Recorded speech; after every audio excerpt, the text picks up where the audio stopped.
Hello, hello, hello. Hi, good morning. Good morning. Here is good evening. Oh, good evening. Good Sorry, evening. here it's morning. Yes. Hey, Anita, thank you for this opportunity to meet you today. It's a great honor and privilege for us to be able to talk with you. This information will be appreciated by all that seek greater health and happiness. So, my name is Boris, and I'm a representative journalist from Jana. That's one very big house. And with me is also Dr. Wahl.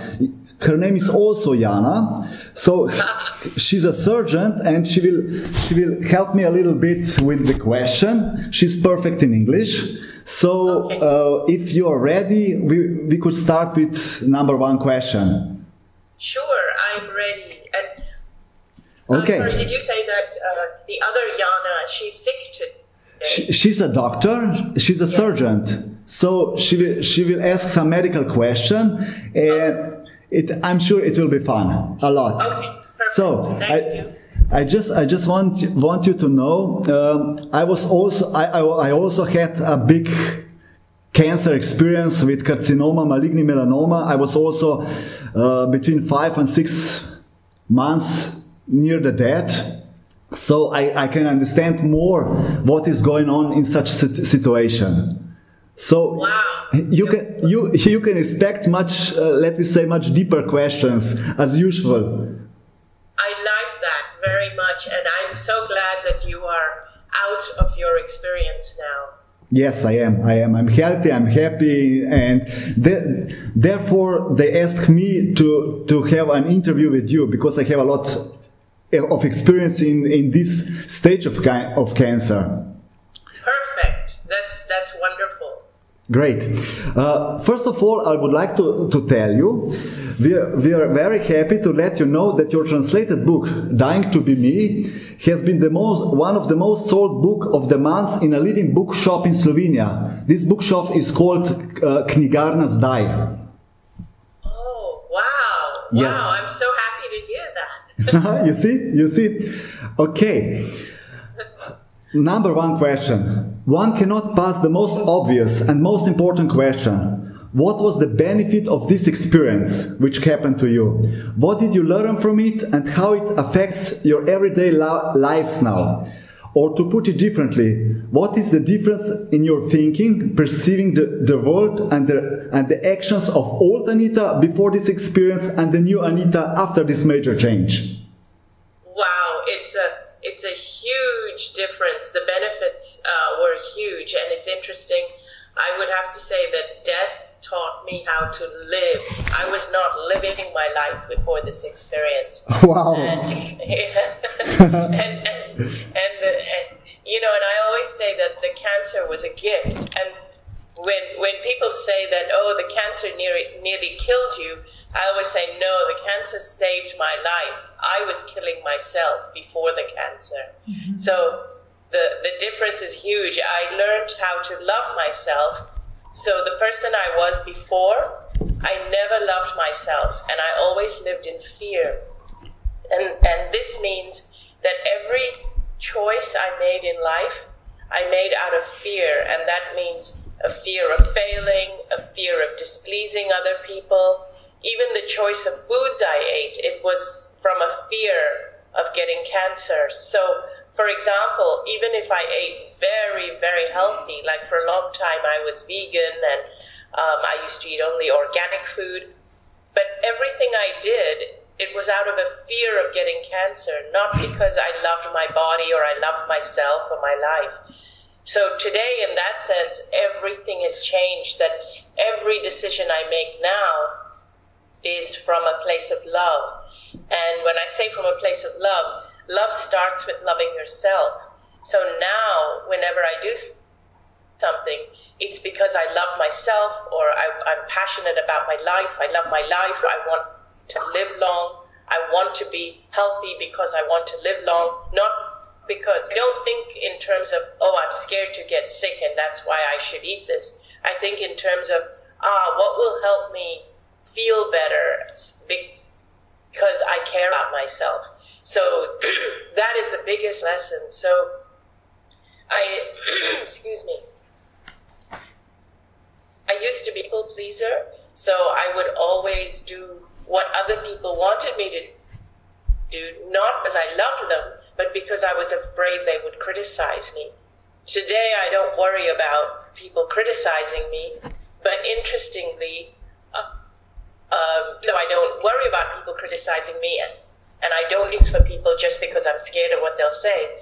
The people I know have told me that I'm actually more loving because the love that I share is authentic. I love people because I really do love them, not I do things for people because I love them, not because I'm scared of what they'll say. So many differences like that, yes. So, it is very interesting when I'm listening to you, because like I said, I was also between life and death for 5-6 months, and exactly the same happened to me. So here is the new question. In one of the previous interviews, you were asked whether you can reproduce this state of unconditional love. You responded that you could reproduce in after several months. Is there any special technique that you use to recreate this state? Yes, let me... the state, actually, what happens is that... the thing is, what I find is that reproducing the state is easier when I am alone. And what I find is that sometimes when we are dealing with life, so I can actually stay in that state for long periods of time, which is why I love to be. I can stay in it, like if I'm out in nature, or if I'm living somewhere where it's reasonably quiet and I have I can view the ocean, or if I'm by the ocean or in nature, and also if I can spend periods of time where I don't have to be completely alone, but where I don't have to deal with things like, for example, when you have to deal with business, when you have to deal with money and time and things that people say are very grounded and very real in this world, sometimes that can bring me out of this state. So let me see if I can explain this a little better. So in other words, I can recreate that state and I can stay in that state for long periods of time. I do that when I'm writing, for example, writing my second book, I can stay in that state. When I'm creating the material for my workshop, I can stay in that state for long periods of time. But as soon as, if I'm, for example, I'm trying to think of an example, it's like if somebody starts to challenge me, or if I'm out in the city and I have to deal with public transport, and then if someone says, oh, you better watch your wallet, there are many pickpockets over here, and suddenly I have to become very cautious and watch my surroundings and look out for pickpockets, or when we get into what sometimes we can call it the negative side of life, or if I had to actually think about things like, oh, I better earn money, and I have to pay the rent, and we have to make sure we have to work, and all these kinds of things, which is in actuality, the way the world is set up, that is normal life. And so what is unfortunate is when we are living what is considered normal life, which is moving around in public transport, trying to get somewhere on time, that's another thing. Being very aware that, oh my God, I'm late, I've got to rush, I'm stuck in traffic, that's another one. Being stressed out, I'm stuck in traffic. All these kinds of things pull me out of that state of unconditional love, that really magical space. What is unfortunate is that the way we have set up natural life for most of us, we have to go to work, we have to be there on time, we have to finish our projects before we go home from work. So we are constantly in this state of stress. We have to get home, we have to cook, we have to take care of our families. And so we're constantly in our mind, in stress, trying to beat the clock, trying to earn money, trying to watch what we have, and then we shift into this state of fear. This fear is that, what if I don't make enough money? What if I don't get to work on time? What if I don't have this project done in time? And that is when we are out of this state of unconditional love. Okay. And your technique is to get back in this process of love? Okay, it's sort of, my technique means to live in this world but not of this world. Okay. So Okay. It means to actually be able to live in a way where I don't have to deal with those kinds of things. And so for a lot of people, they might find they're already stuck in what they're doing. It might be more challenging. But this is where I say that if from the beginning of our lives, we were able to make our choices, including the choice of work we did, including the choice of where we stayed, the country, the place, the location, and so on. If we made all those choices out of love instead of out of fear, like if I had to be honest, a lot of people even get married or live with somebody out of a fear of being alone, not because they love that person. Yes. And especially many women, we feel, oh, we're getting older, we better settle down. And also people have children because of fear of getting older and the body clock getting older and so on. So we have children. Again, all these things, we do it for the wrong reasons. And there is only one reason to do anything, and that one reason is love. Every single other reason we do something, if it's not love, it means it's okay. So you remind me on constantly living outside of this state of unconditional love. So since my near-death experience, my life has been a state of, it has been constantly putting myself back into that state of unconditional love because I experienced it, because I felt it so strongly even when I came out. I knew that every decision I make has to be made from love. So what I have done, even in these past few years since my near-death experience, I have removed myself from a situation where I have to go to work every day or sit in an office or commute on transport or sit in traffic. I've removed myself from having what we call following the rat race. When we follow that, that rat race, you are definitely out of that space, that NDE space that I experienced. So I have, nothing will make me do those things again. No matter how much money somebody offered me to come and work, it doesn't matter how much, nothing will make me go back to that life because it kills you inside. Wow. You remind me on old ancient saying. It says like this, heaven's not the place we go, heavens is the place we create. Oh my gosh, that's something similar to the cover of my book, at least at least the cover of my book in English. Really? What I've said is that I realized that heaven is not a place, but heaven is a state. And I am in that state. I can be in that state all the time. But it comes out on old ancient saying, you know? So yes. Yeah. But it is so true.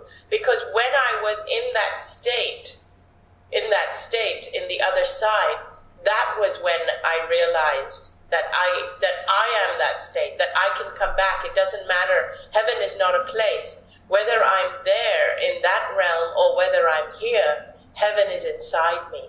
Yes. One of the major benefits of this experience, according to you, was that you lost the fear of death as well as fear of life. How do you proceed now when you sense the fear? In fact, I don't fear death at all, at all, and so death is.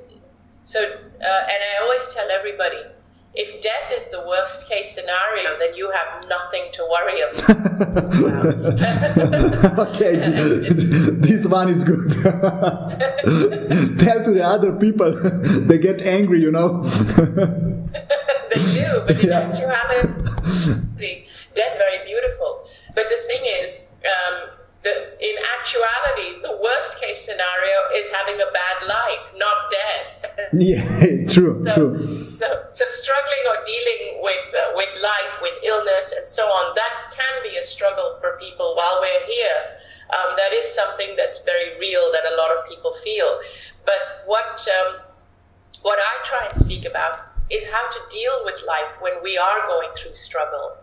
And one of the things I do with myself and I talk about is that when we're feeling any kind of struggle, even if it's physically in the body, if you're dealing with an illness, or even if it's something emotionally or mentally or something to do with your work or your lack of finances, or it could really be anything, or bad relationships, I always suggest that we actually talk to ourselves, because one of the mistakes we make is that as soon as we have problems, we are always going outside of ourselves, searching for our answers.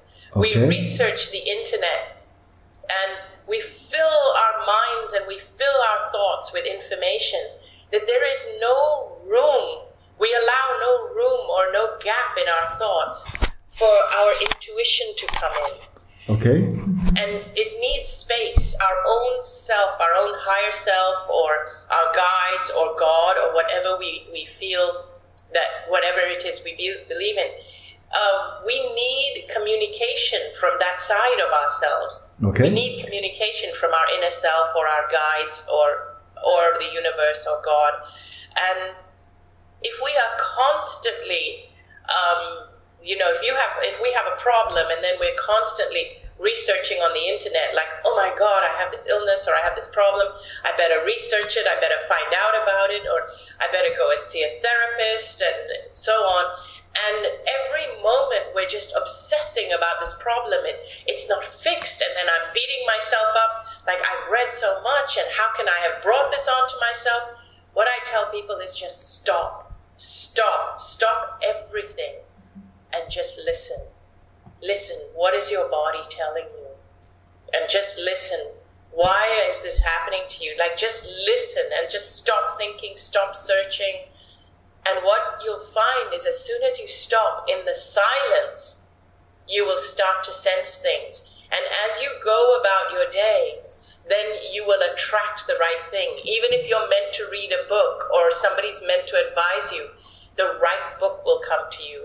The right advice will come to you. Don't go in search for it, because the very act of searching for it, that very act of feeling that fear and going in search and researching, removes you from your guidance system and yourself and so on. Wow. I'm getting so excited about your answers. I have to ask you, are we strictly limited to half hour, or we maybe have 1 or 2 minutes more? Yes, that's fine if we go over. Okay. It's not a problem. Okay, great. Thank you. Your personal transformation was the result of major health crisis that culminate in near-death experience. There are many people who can relate to the old Anita before the disease outbreak that would wish to make the same transformation, yet without the crisis, if possible. What would you suggest them to do? How they can change? First of all, I would suggest that they start by loving themselves. That's the very, very, very first step. And most people say they don't know how to love themselves, or a lot of people think that they love themselves when maybe they don't really love themselves enough. A lot of us are born with the belief that it's selfish to love ourselves. So first of all, I want to assure you that it's not selfish to love yourself. In fact, it's the most selfless thing you can do, because you cannot love other people if you don't love yourself, because you cannot give what you do not have. So the more you love yourself, the more you're able to love other people. People who appear to be selfish are actually those who do not love themselves. They're overcompensating for something they don't have. So number one, the most important thing is to learn to love yourself. And many people believe that loving yourself means just you maybe just using affirmations just to convince yourself of things like, oh, I am beautiful and I am this and I am that, and convincing yourself of things that you don't really believe you are. Or other people will say, oh, I must love myself because I'm always having massages and going to the spa and doing my nails and hair. Actually, loving ourselves is much more than that. You can do the affirmations and everything. That's great. That's no problem. We can go for massages and the spa and all. That's also great. That's no problem. But to me, loving myself means to be my own biggest supporter. It means that even if I fall flat on my face, even if I lose everything, even if I fail, like really badly, I fail, and everybody is criticizing me, I will still stand by myself. It means that I will never treat myself like a doormat. I will always be able to look at myself in the mirror and say, no matter what, I stand by me. I will never let myself down. It means being my own best friend. It means being able to get up in the morning, even if everybody else is laughing at me. I can still get up in the morning and look at myself in the face and say, it's okay. I made a mistake, but I am human. I still love me. I am going to keep going, and I'm going to learn from this and move on. It means not criticizing myself for those mistakes I've made, but being able to love myself through them and really sticking by me and being my own best friend. That's what loving myself means. Wow. And that is the first thing that I would tell people that we need to do. So if you emphasize, you can't give to other people what you don't have. Exactly. And the less we judge ourselves and the more empathetic we are towards ourselves, the more we are the same towards other people. True. Okay. What's your most important lesson about loving our own self? How do we achieve that? We often say that we cannot put ourselves first because we have obstacles such as family, lack of finances, deep-rooted sense of shame and guilt, etc., etc. So the first thing I would say is that every day when we wake up in the morning, I do this very simple thing, is that, okay, if I loved myself, what would I do today? And this is what I would ask myself. Excuse me, I'll just have a drink. No problem, no problem. Thank you. So the question I will ask everyone, just say to yourself, just say this: if I loved myself, what would I be doing? And really feel that answer, like, if I loved myself, what would I be doing? And see what is the answer that comes to you. And is it very, very, very different from what you are actually doing? And the more different it is, for example, if you are stuck in traffic, going to work, something like that, and you're really feeling annoyed and you hate your job, and you say to yourself, if I loved myself, what would I be doing? And your answer would be, wow, I'd either be going to the beach or I'd be working at a job that I loved, which is more like traveling and speaking, or working from home from my computer and having a job that was flexible. If that was the answer that came to you, but you're there stuck in traffic trying to get to work, and you're feeling annoyed and you're thinking, wow, that's such a big difference. If I loved myself, I wouldn't do this. Wow. This tells you that all the decisions you made to get to where you are now was not made from love, it was made from fear. And so I'm not telling you now to immediately quit your job, leave everything, because that would make you even more fearful if I said, okay, now you have to quit your job. No, but what I would say to you is, okay, keep doing what you are doing for a while, because maybe you have to pay your mortgage and so on, and you have a family to feed. Okay. But every day, ask yourself, what would I be doing if I did love myself? And ask yourself that every day. And Wow. slowly, what you will notice is that your life will begin to change, because you have now become aware of what you would be doing. You weren't even aware before of what you would do if you loved yourself. Now you're starting to become aware, and you're starting to think about it. Then you're starting to dream about it. The next step is you'll start to talk about it. And then you will start to become aware when these opportunities come up. And so let me tell you what happens. As soon as you become aware of something, it actually starts to come into your life more. So for example, have you noticed that when you buy a new car, you suddenly notice a lot of people driving the same car? Yeah, true. Yeah. Yeah. And before that, you never even noticed it before, right? Yeah, right. You didn't even notice even hardly anybody had the same car. But as soon as you've got it, it's like it's everywhere. Yes. So what happens is that as soon as you become aware that this is what I would be doing if I love myself, suddenly you will start to see the opportunities to shift towards that. You will start to see opportunities come up right under your very eyes, right under your nose, which you never saw before, even though they were there before, but it's because you were not aware of it. Wow, wow. From 14th to 15th March in Zagreb, you're giving one of the only two European workshops that you plan for this year. Your workshops are endorsed by famous personalities such as your friend Dr. Wayne Dyer, Hay House Publishing, and people who attended your previous workshops. What can the attendants of the Zagreb workshop expect from this event, and what will be the benefit of attending? Wow. First of all, I will be selfish and say that I will feel a huge benefit of this workshop to get to connect with the people.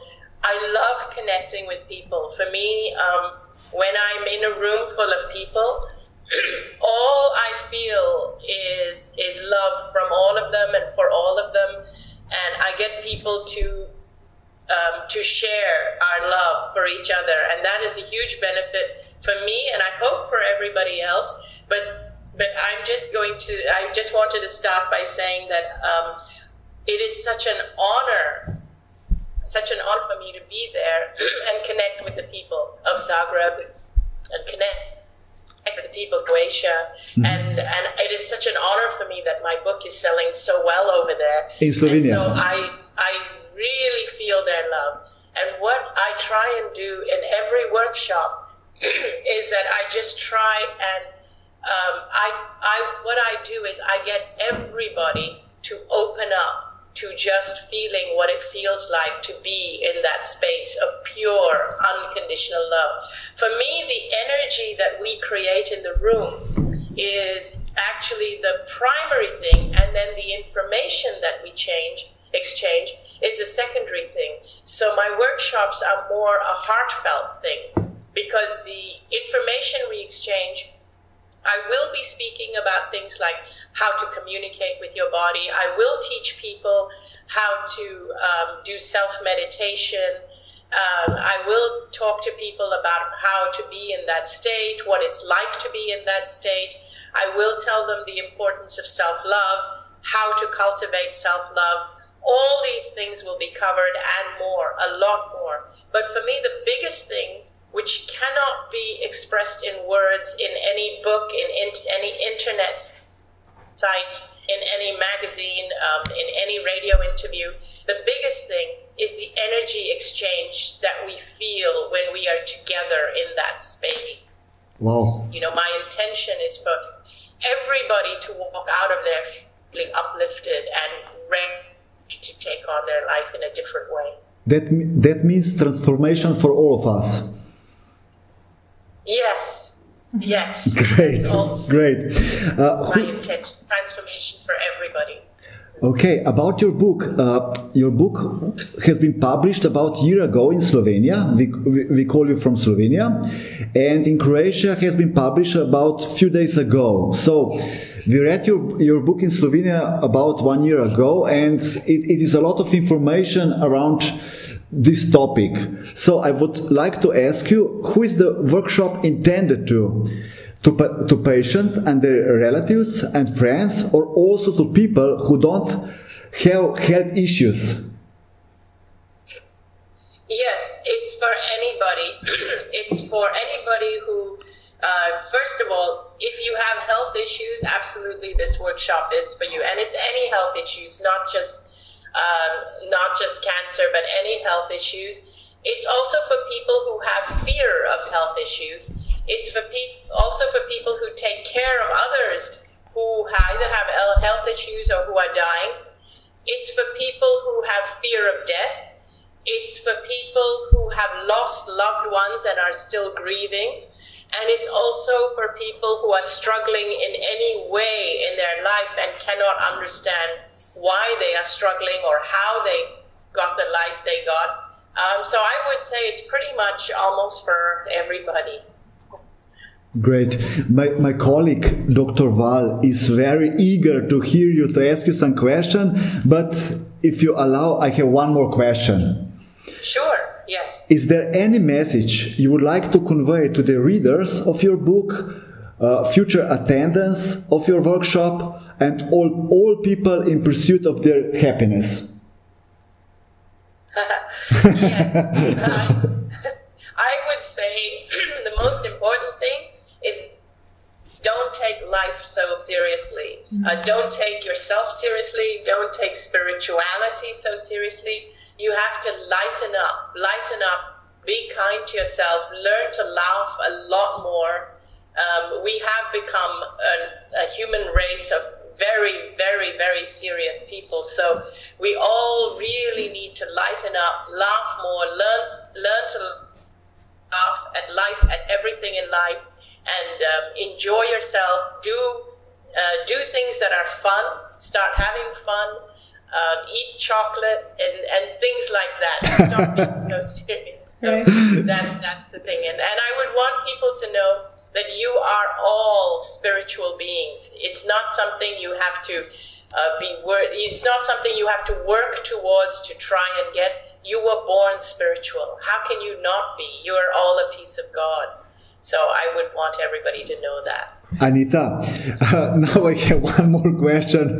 Please forgive me, but in your exceptional near-death experience, you divided into what described a state of divinity. Instead of connecting with Jesus, Krishna, or anyone similar, you have become the divine energy.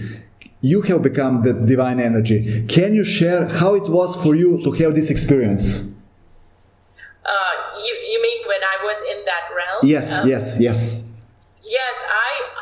when I was in that realm, it was like I started to just know everything, and I didn't know where the information was coming from. It was like I was becoming, like everything just became known to me, and I was curious to know, in a sense, like, okay, so who is telling me this? Is it Buddha? Is it Jesus? Is it Krishna? Where is this information coming from?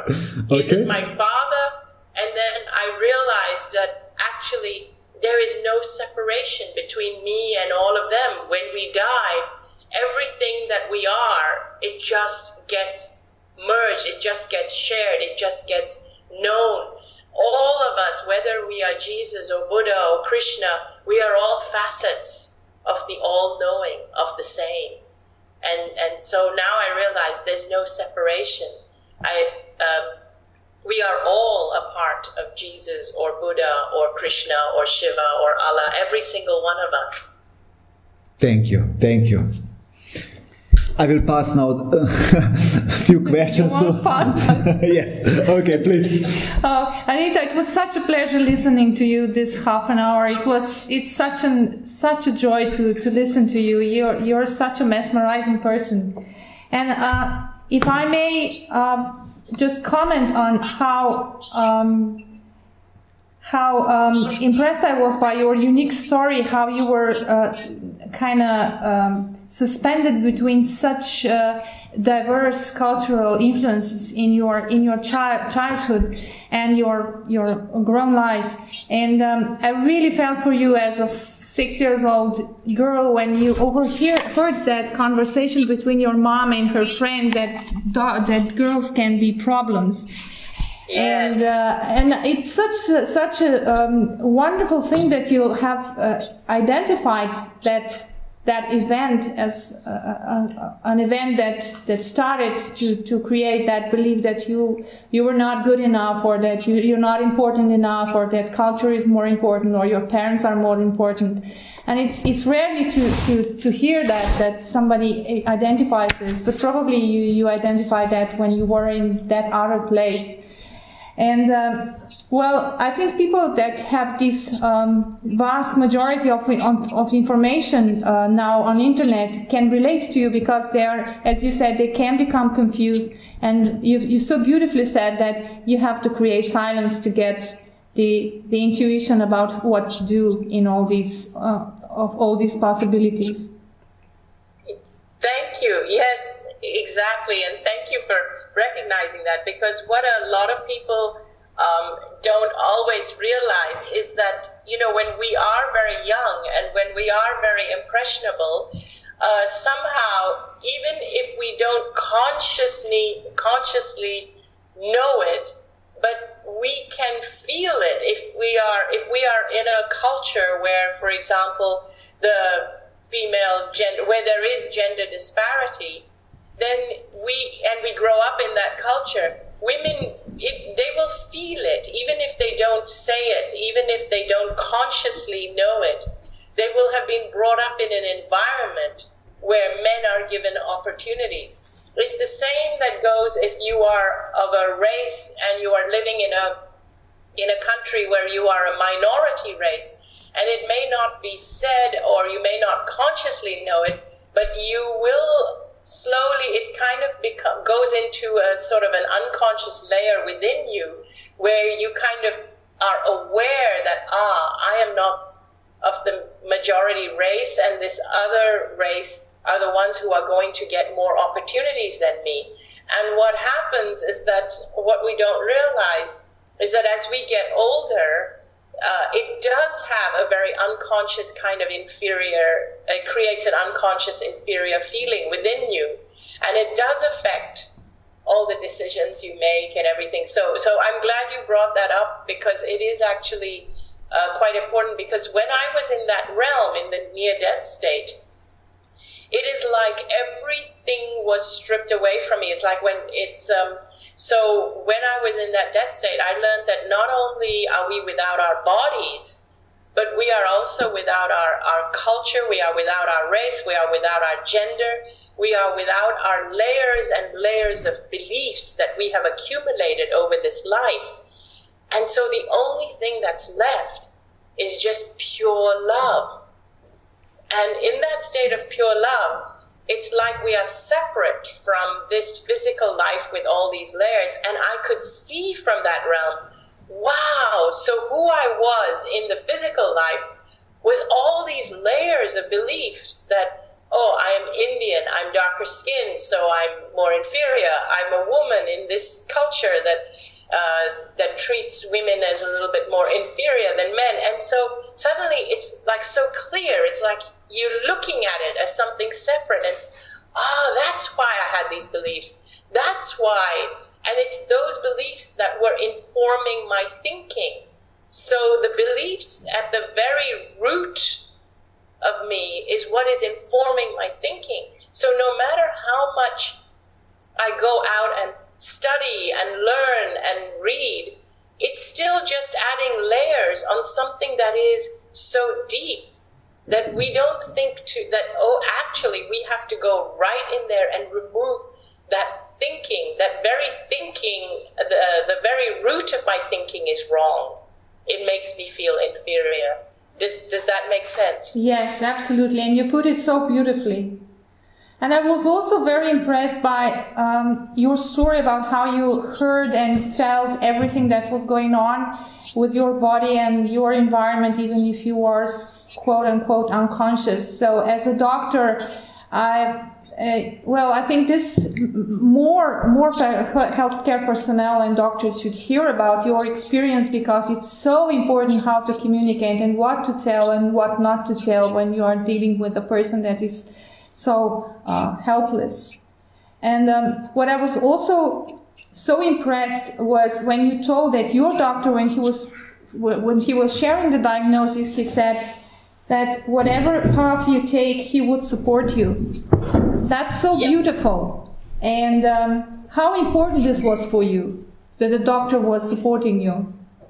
Yes, it was actually wonderful that he said that. I was very blessed to have a doctor like that. And also, I'm also very, very happy when I hear doctors reading my story and recommending it to their patients, because and so that's why, first of all, I want to thank you for taking an interest in my story, because, you know, one thing I want to be clear is I tell people, look, I'm not saying that I have the cure for cancer. I'm not saying that I know that specifically that fear causes cancer or anything like that. But what I am saying is that diseases in our body, it doesn't happen in a vacuum. There are a lot of things that contribute towards it.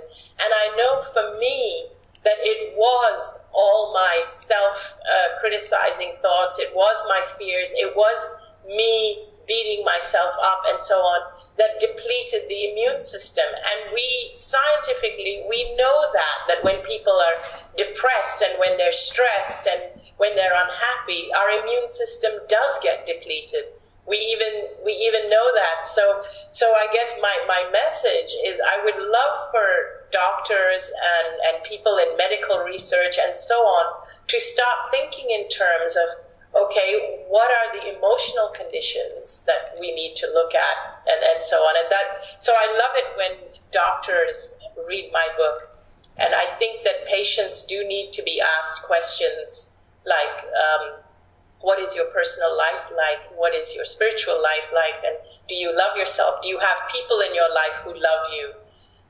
Do you have people in your life who matter to you? And so on. I think that's very important. And and in fact, our medical research and so on, when they look at research for cancer, they don't look at things like that. They're at this moment still focused very much on medicine and not on environment. And environment means, of course, it means food and pollution and all, but it also means our internal environment. It means our emotional state. It's so true.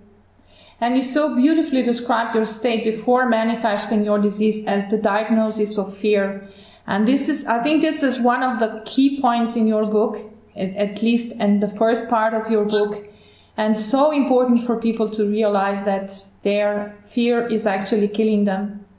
Yes, and that's exactly what I felt. I felt my fear was killing me. The cancer came to save my life. I actually realized that our bodies are very, very, very smart, and we are not taught that. Everything that our body does is a signal for us. It's trying to save itself.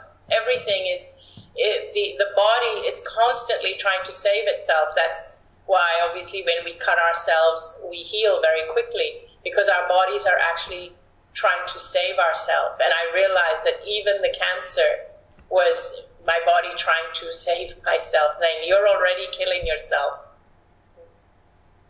So. Well, thank you for that. And I was also very touched by when you told that your husband did not give up on you, even when you were practically dead. That's so beautiful to read. And it's probably a message to other relatives and friends who are dealing with people with end-stage disease. Your husband, Vene. Yes, your husband, Vene. Yes. He's amazing. He really is. He's my rock.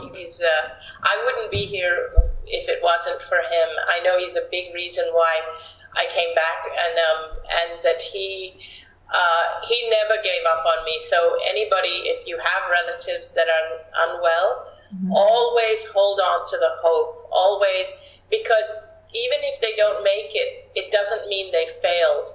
It absolutely does not mean they failed or they lost the battle. It just means that it was not their time.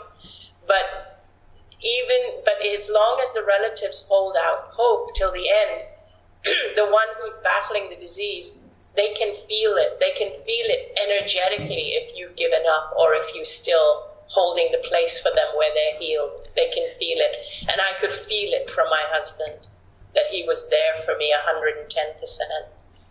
Wow. I have to ask you, in how many languages has been translated your book? Do you maybe know? I heard about 30. More, it's actually more like 40 now. Oh, Wow. Congratulations. Danny is signaling to me. He says 43. Oh, 40. great. Dan is nearby. It's near you. He's nearby. Please convey our regards to him, because we read about him, therefore I mentioned Danny. It was so close. I have to say I got shivers now, because to have somebody to stand by you in such difficult situation, that's real love. That's the divine bless, or I don't know how to say, because when I was dying, I also had stood by me my wife and my two children, and of course it was much easier to go through these all difficult experiences and brought me back much, like you said, with completely different person. And I liked very much when you said the cancer saved you from fear. That is wow. Yes, thank you. And yeah, it did. It really did. And you are right. It is so important to have loved ones. Yes. It really is important to have loved ones Yes. near you as you go through this. It really is. Anita, do you maybe also know the number, how many book has been sold worldwide? Now I know it has been published in 43 languages. Do you maybe know the number? It's around 1 million copies. My publishers have said it's about 1 million or over Wow. 1 million now, but in the 43 languages combined. Wow! Congratulations! That's fantastic. You brought so much love to so many people all around the globe, and that's fantastic. So it's really good to have you back. Thank you. And for me, it's been amazing to be back. I mean, I am so glad and so happy I made the choice to come back, because it's just been amazing meeting so many people, and it's everybody has been just really, I mean, it makes me emotional to even think about how beautiful my journey has been since. Really has. Really, I get to meet amazing people like you. Thank you. Thank you so much. When you talk about your emotion, what is more important for you, to have peace of mind or fulfillment inside of you? Feeling of fulfillment. Yeah, a fulfillment inside of me, a fulfillment of emotions. Congratulations, because I have been many times in India, studied culture over there, and always they were talking about peace of mind, and I said, peace of mind is not activity, it's not state. You have to be happy. You have to, feel more than happy is to feel fulfillment, not to be empty. So yeah. I like very much when you when you have the same answer for yourself as I found for myself. Yes. Oh, thank you. I'm so glad, because for me, fulfillment is more important. Many people, if they just want to attain peace of mind, they practice detachment. I have to say, I'm not so good at being detached. I immerse myself completely into my emotions and my feelings and my love for people and so on. You see, when you were near that experience, you brought so much knowledge. I say knowledge, it's not the right word. The right word would be love, unconditional love. But it is really interesting how we have to come to one point of no return to change ourselves. Therefore, I asked you before how to do without such difficult experience, without such crisis, health issues. We can actually choose to do it, but sadly, most people, including myself, we don't make that transformation or change until we reach that point of total pain where we have no choice. It's like you have to turn around. Basically, what I mean is, for most people, it means being in so much pain that it's harder to go forward than it is to make the change, than to transform. And it's a sad fact of human nature that we tend to do that, because even with me, I had to reach that point before making the change. And so that's why it's my hope that by sharing my story that I'm able to tell people, you don't need to reach that point, but you can actually choose right now, right from this moment, to make every choice, every decision from a place of love, that you never have to go to the place that I went to before realizing that. So what I tell people is, even your children, don't allow them to make their choices out of fear, because life conditions us to do that. Then you will never get to that point where I was, that point of suffering before making the change.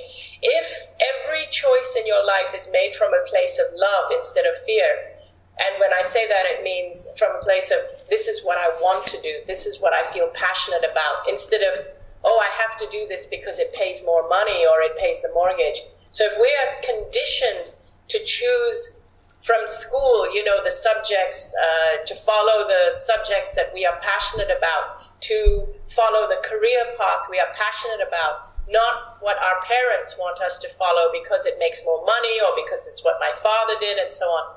If we are allowed to follow our passion and not worry what other people think from the time we are very young, we don't have to face that, what I faced.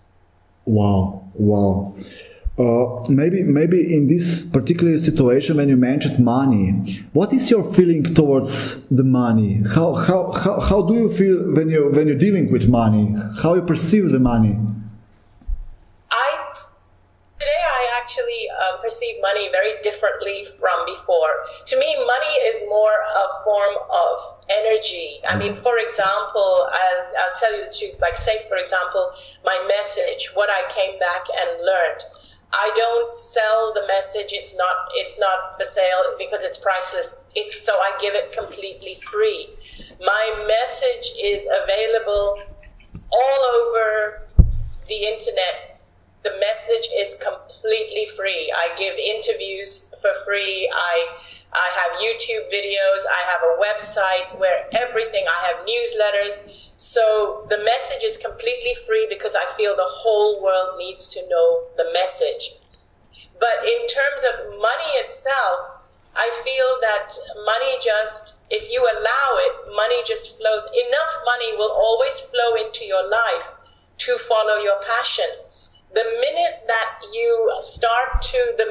we start to fear that I won't have enough money, what then happens is that we start to then work for the money. And that's when the passion is gone from what we're doing and we're coming from a place. It's like, oh, I better take this job because it pays more money. So in other words, you're not doing what you're doing because you love to do it. You're doing it for the money, which means you're doing it out of fear. You're doing it out of fear of not having enough money. So the passion is gone from your life and the passion is gone from your work. But when you follow your passion and you are being authentic, the universe will always give you what you need to be who you are. You will always have enough. What I always say is that our only responsibility is to be who we are. When we love ourselves, we allow ourselves to be who we are. And when we are true to who we are, the universe opens up to, so in other words, what we attract, because you believe in the law of attraction, what we attract will always be what we need to support who we are. We will always have enough money to express who we are, because that's what, it's like we are working in harmony with the universe. And I have found this to be so true, because when I used to work for the money before my NDE, I always struggled with money. When I stopped working for the money, I give my message away for free. I've stopped struggling with money. Enough comes for me to do what I need to do. Great. I have to say, the most popular video of yours is Anita in Sedona in Slovenia. Yes. I noticed that one is... And one that I would like to suggest, another video, which I kind of like, the interviews done by Lilu, L-I-L-O-U, Lilu Masay. So if you just Google Anita Moorjani interview with Lilu, Lilou, there's about 3, and they're all good. But if you go in order, the first, the second, the third. Thank you. Wow, we didn't know.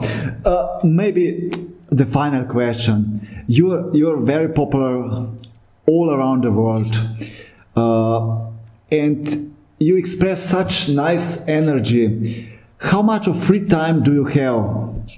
Are you very busy? You have enough time for you? Sometimes I don't have enough free time. I have to admit that sometimes I wish I had more free time. But on the upside, I love what I do. I absolutely love. I wouldn't change my life for anything. The only thing right now I feel is that I would like to have more time to write more. I feel that I'm traveling a lot and doing a lot of speaking engagements. And although I love it, I also enjoy writing. And I'm trying to bring my life a little more into balance to allow more time for writing also. Wow. Are you at the moment in England, or are you turning back to States? Right now I'm in the States, and then and next week we have to go to England. And so we have the event in England, and then the following week we will be going to Croatia, and then after that we will be coming to the States. But actually my mother, my wonderful mother, she lives in India, and she misses me, so I'm going to go and visit her at the end of March. So that's another long trip from the US to India. And so in a way, I'm hoping to get some time where I can sit in one place maybe for a month or 2 with no traveling and just to do some writing. That's something I really want to do. Have you been planning to have more workshops this year, or they're these 2 the last one? There will be a lot more around the world, because if you on my website there's a tab called events, and under events you'll see that there's about already 14 or 15 events already scheduled for this year, but they are all around the world. I have 2 in Australia together with Wayne Dyer. I have quite a few in the US, and then we have a cruise also towards the end of the year, which starts in Rome.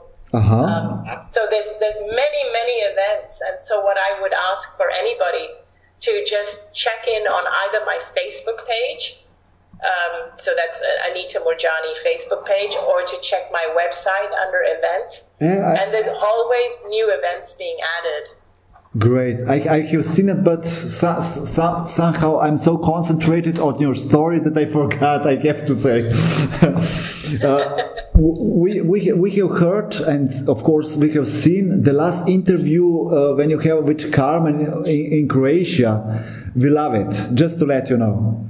Oh, thank you. Yes. I'm so glad. Thank you. Yes, it was so nice, because we have been a lot in contacts with Carmen. She prepared everything to have interview with you. She told me he's very good friend with you and constantly in contact with Danny. So yes. it is really a great opportunity, and I have to say, the Carmen is really fantastic person, because you can also feel a lot of devotion to you and a lot of love in her heart. Yes, Carmen is amazing. I think she's such a beautiful person. She's really worked hard to put this together. She's really fantastic. Yes, true. Okay, there were so many questions, but now we have to stop, because I know you have a lot of other things to do. But maybe that's not I'm sure you're not the right person to ask this question. But we were talking about, we would like also to have interview with Wayne Dyer. We know he's a very good friend of yours. Do you maybe know the system how to come to him? What we can do is we can organize to give you the email address of his assistant. How about that? Yeah, that would be fantastic, because I was in contact with your assistant as well. Yes. So, great. Yes, I'll tell Sandy, my assistant. Yeah, I know. Wayne Dar's assistant's email address to you. Thank you so much. We have contact with your Sandy, with your assistant, your close assistant, or she's your main assistant, if I remember correctly. Yes, Sandy. She's like my right-hand person. And I call her my external hard drive. She's my external brain. Oh, and I have to say, she's very fast in responses, you know. She is. She's very efficient. She's very, very good. I mean, yeah, she's. I cannot manage this without her. So, Anita, we would like to thank you very much. You were wonderful. We would like to speak hours and hours with you, but we know you crossed the time. Thank you very much. So I will be also, and I suppose my colleague as well, Jana, in Zagreb, so we can meet each other in personally. And that would be looking great. forward. I'm so looking forward to meeting both of you. And your questions were wonderful. I really, really liked them. They were deep and I enjoyed answering them. So thank you. Thank you. Thank you, thank you. And please share our love to your husband, Dani. I will. Thank you so much. Thank you. God bless. Bye-bye. God bless you both. Thank you. Bye. Thank you. Bye.